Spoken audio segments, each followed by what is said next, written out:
Towering figures on mountains, mysterious orbs, strange footprints, and out-of-place animals. Evidence of strange things have been recorded in forests for centuries, so let's talk about it. In 2001, a group of hikers were trekking through the Marble Mountain Wilderness in Northern California. Keep in mind, this is a rugged area. It's incredibly difficult to reach. One of the hikers started filming a ridge nearly a mile away, and they captured this dark, lanky figure walking across the skyline. It looked like a small speck at first, but it wasn't long before the guy realized he was filming a humanoid figure, a very large one. The footage has been scrutinized by anthropologists and experts in human movement, specifically Dr. Jeff Meldrum. When experts look at this, they calculate what's called the intermembrane index, basically the ratio of arm length to leg length. In this video, the figure's arms seem disproportionately long and its gait is strange. The knees seem to stay bent throughout the stride. This isn't how humans walk, especially not on a steep rocky ridge at high altitude.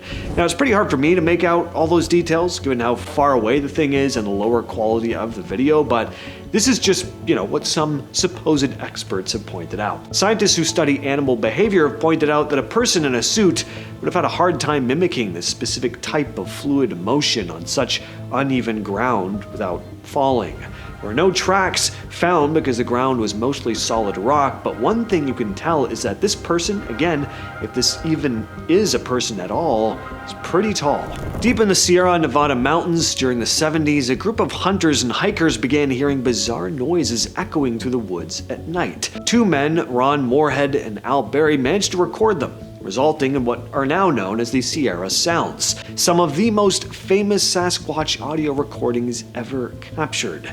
It's not just howls and growls. Some of it sounds like a fast-paced, complex language. You can hear multiple voices whistling, grunting, and seemingly arguing with each other in a way that sounds eerily human, but not quite. It's just off enough to sound wrong.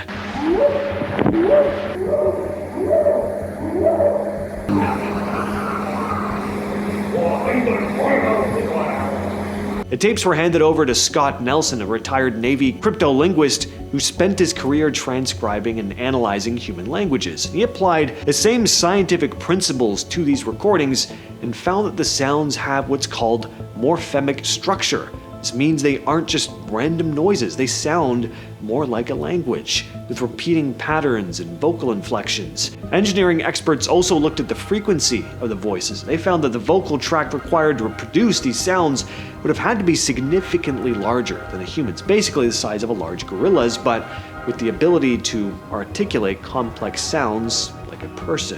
In 1979, a forester named Bob Taylor was walking his dog in the Dechmont woods near Livingston, Scotland. He rounded a corner into a clearing and saw this large circular object that looked like it was made of dark, rough metal. As he stood there, two smaller spheres with spikes on them looked a bit like naval mines. They began rolling toward him. Then they attached themselves to his pants and started dragging him toward the larger object. Bob passed out from a strange, pungent smell, then woke up later with his dog barking. Thankfully, the objects were gone. Now, as insane as it sounded, it was treated as a physical attack by the police. When officers arrived, they found indentations in the dirt where the object had been hovering, along with track marks from the smaller spheres. These marks didn't match any forestry equipment or vehicles available at the time. Forensic scientists took Bob's pants and found they were torn in a very specific way. It looked like something had pulled him upward rather than him tripping or falling on his own. The police file on this remains open, and the evidence is still categorized as an encounter with an unidentified object. There's a strange pattern in national parks across North America where hikers seem to vanish under very strange circumstances. This research was popularized by a former investigator who noticed that many of these people disappear in clusters, specific geographic areas like Yosemite or the Great Smoky Mountains. And what's also bizarre is the state in which people are found. Sometimes a hiker will go missing in a low-lying valley, and the remains will be found days later on a mountain peak miles away. Climbs that would sometimes be impossible even for experienced hikers. In many cases, search and rescue dogs, which are trained to track scents through almost anything, will suddenly stop at certain points as if the person had simply lifted off the ground. For decades, hikers in the UK have reported seeing big cats, black panthers, or mountain lions roaming the English countryside and forests. For a long time, the government dismissed this as people seeing large house cats or just imagining things because, there are no large predators left in the British Isles. But the evidence shifted from blurry photos to hard science very recently. In the last couple years, scientists have started using environmental DNA, or eDNA. This involves taking a swab of a dead animal in the woods, like a sheep or a deer. In a laboratory in Gloucestershire, researchers analyzed a sample found by a hiker and found a 99% DNA match for a leopard. Yeah, the thing is, there were no records of leopards escaping from zoos in that area. And if there's one leopard,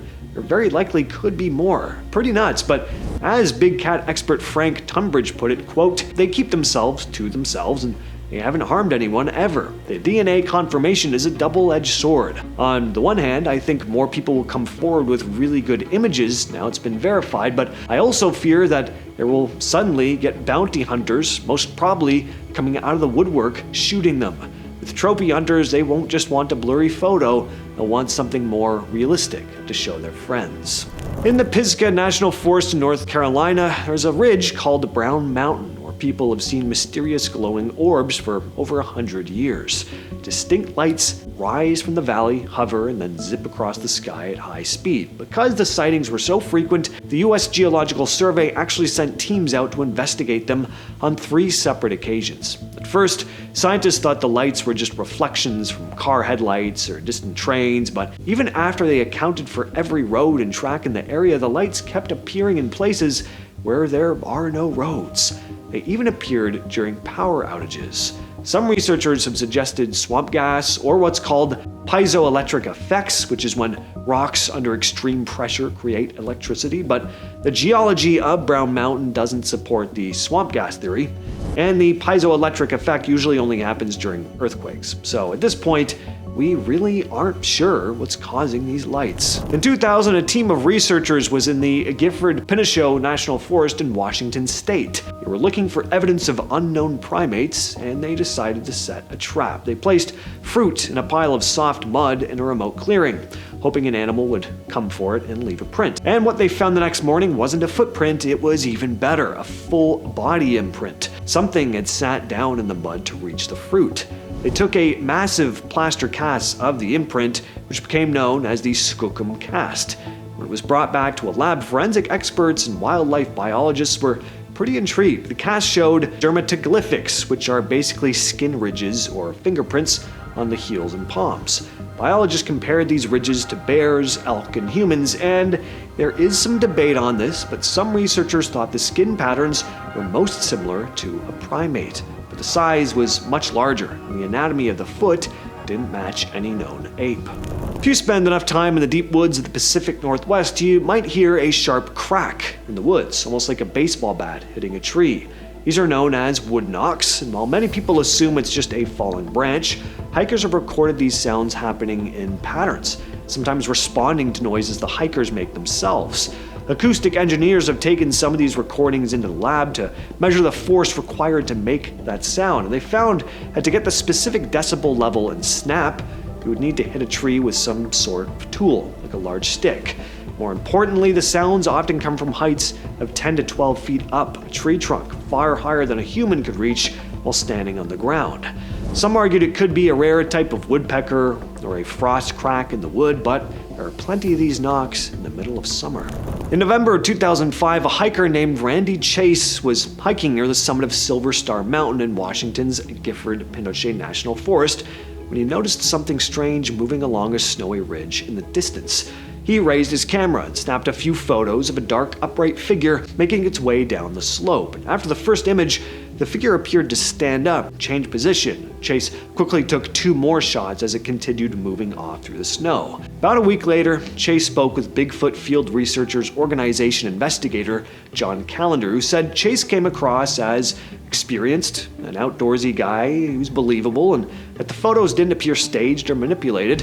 Chase himself never claimed to know exactly what he'd photographed. He only said it didn't look like, a normal hiker or someone wearing snowshoes. The figure lacked obvious details that you would expect from a person hiking out in deep snow. There's no visible clothing outlines, there's no backpack, and then there's the size of the thing. Researchers carried out scale comparisons using the terrain, the slope angle, and estimated distance in the photos. And when they compared the original figure to where an average-sized person would appear standing in the same spot, they found that whatever Chase had captured in his photos, it had to have been at least 7 to 8 feet tall. Well, that has been the video for today. We'll catch you, yes, you specifically, in the next one.